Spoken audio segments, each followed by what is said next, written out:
Salutare YouTube! Mircea sunt eu, astăzi sunt pe Automotozone. Iar astăzi suntem iarăși la garaj, unde o să schimbăm uleiul din cutia de transfer și o să verificăm ce se întâmplă și sub mașină. Pentru asta, prima dată trebuie date jos scuturile.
Bună dimineața! Treci, mă!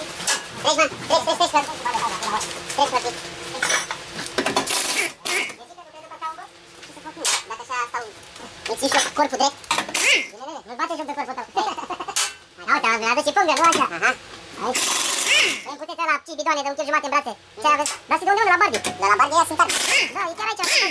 Unde? Barbie că am luat și eu de la ei niște elemente de caroserie la Dubă, pe care nu găseam nicăieri. Băi, micică, iar la ei le-am găsit. Dar vezi că i-am dat talonul și i-am arătat după EMAG. Așa. Cu uleiul și a zis...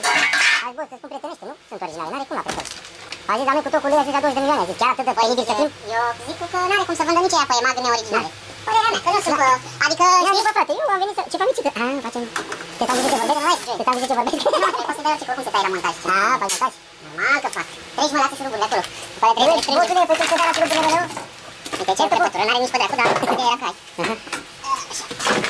Da, mă, aici este Diana. Păi asta e aici de la început a fost. Păi am văzut-o și la Mihai. Eu am desfăcut aici să-mi dau seama pe unde vine antigerul, dar al dreapta se vede ceva. Dar unde vine, bossule? Pe unde intrăm ușul ăla? Ia uite, la turbina acolo e mânjită toată de ulei. N-are cum, Joe, să nu facă și turbina asta ceva. Să piardă, să facă prea mult. Vine nu?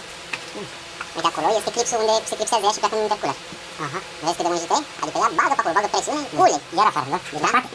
Nu, stai pe față, stai pe față. Da, spatele e pe partea aia, deci stai pe față, unde ne-am și uitat noi acolo. Bun. Deci miroase antigel, pare să fie antigel, dar nu se vede. Unde curgi, băi? Antigelul trebuie să fie că rămâi părere. Rămâi, nu, eu nu contest. Că nu rămâi, doar... Lampa. Facem pe inspectorul. Lamba.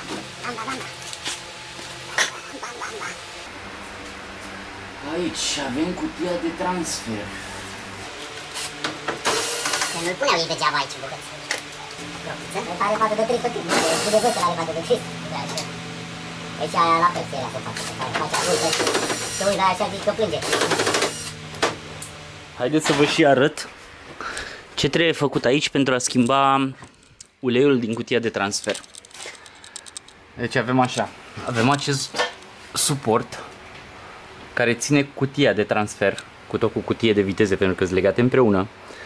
Noi a trebuit să suspendăm aici, chiar pe prinderea de la cutia de transfer, să scoatem șurubul de aici De asemenea să scoatem toate șuruburile ca să putem scoate, da, acest suport pentru a avea acces la șurubul de umplere care este sus.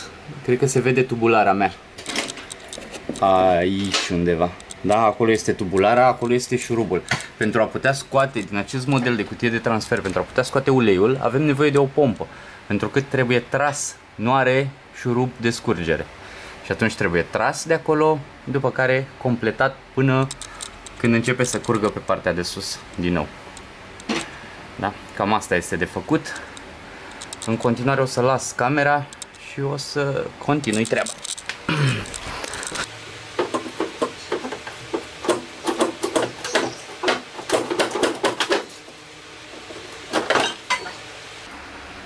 Iată, după ce am desfăcut acest suport, avem acces fără probleme. Sper că se vede. Acolo este șurubul de umplere. Îl desfacem, luăm pompița. Trebuie să facem cumva un furtun care să stea într-o formă cumva în jos și să tragem de acolo tot uleiul pe care îl găsim. La fel ca într-o cutie automată, cutia de transfer are în ea niște discuri.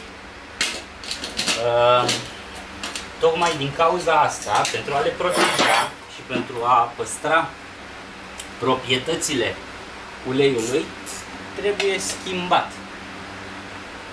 Da? Ei spun că este lifetime oil, lucru care este adevărat dacă ții mașina 5 ani, atâta timp cât are garanție. Dacă ai de gând să o ții mai mult, atunci trebuie schimbat acel ulei. Sau dacă ai cumpărat o SH, cum este cazul nostru. Aici deja pică și pică un ulei murdar. Da? Aici uleiul trebuie să fie curat, trebuie să fie roșiatic sau foarte curat. Ce ne pică aici este un ulei murdar. Da? Deci e clar că necesita schimbat. Acum vom lua pompița și vom băga în interior și vom scoate tot ce se poate scoate. Pentru a ne da seama cât scoatem, o să scot într-o sticlă transparentă să-mi pot da seama dacă scot jumătate de litru sau mai mult. Pe care îl vom prinde undeva. La un loc.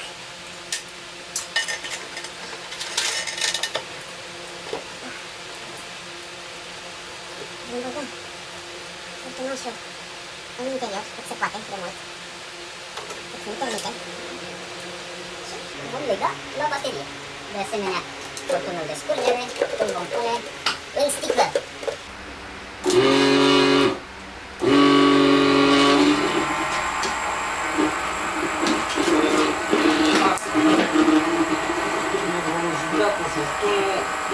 Până când vom scoate tot ce se poate scoate. Ia uite ce vine aici.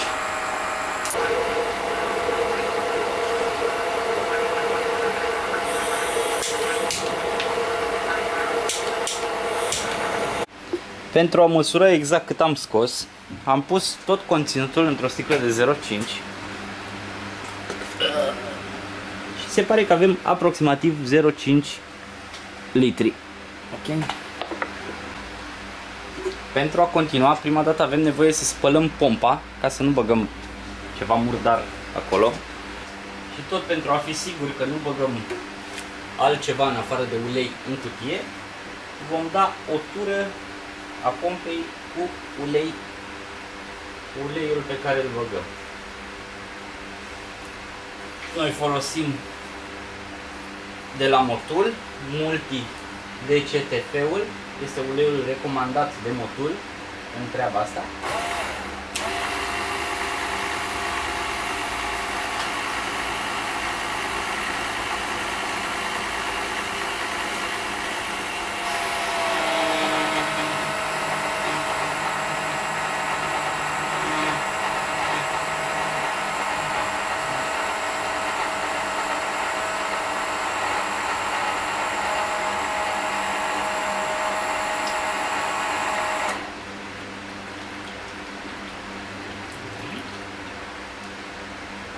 După ce a venit uleiul, putem să-l băgăm în cutia de transfer și îi putem da drumul din nou.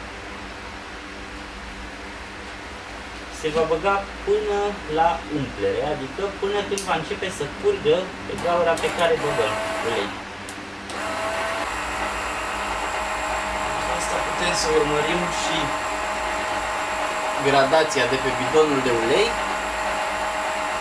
întrucât trebuie să ne intre aproximativ 500 de grame sau să ne rămână în sticlă încă 500 de grame aproximativ.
Ceea ce a curs se aruncă.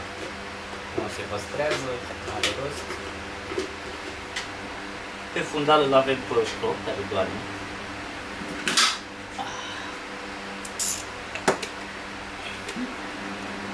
Dacă toți suntem aici, verificăm și această bucșă, care pare în regulă.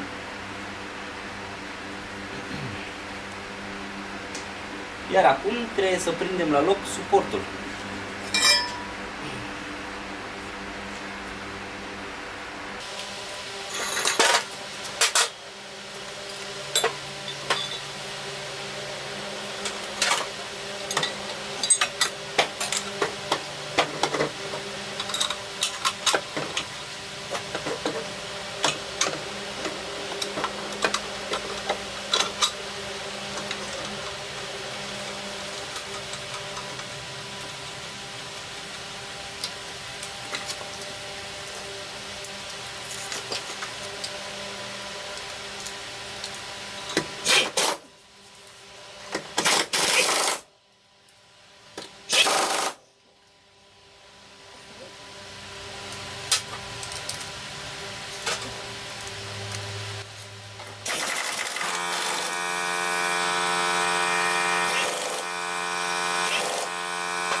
Cam asta a fost operațiunea de schimbare a feed-ului din cutia de transfer. Pentru că după ce am desfăcut, ați văzut, am băgat uleiul, am scos uleiul, de fapt am băgat uleiul, am strâns totul la loc, iar acum se montează pur și simplu scutul și cam asta este operațiunea. În mod normal ar dura undeva în jur de 30-40 de minute cu timpul necesar scurgerii, spălării, pompei și nu știu, orice alte, da. Deci cam până într-o oră ar trebui să fie totul gata acolo.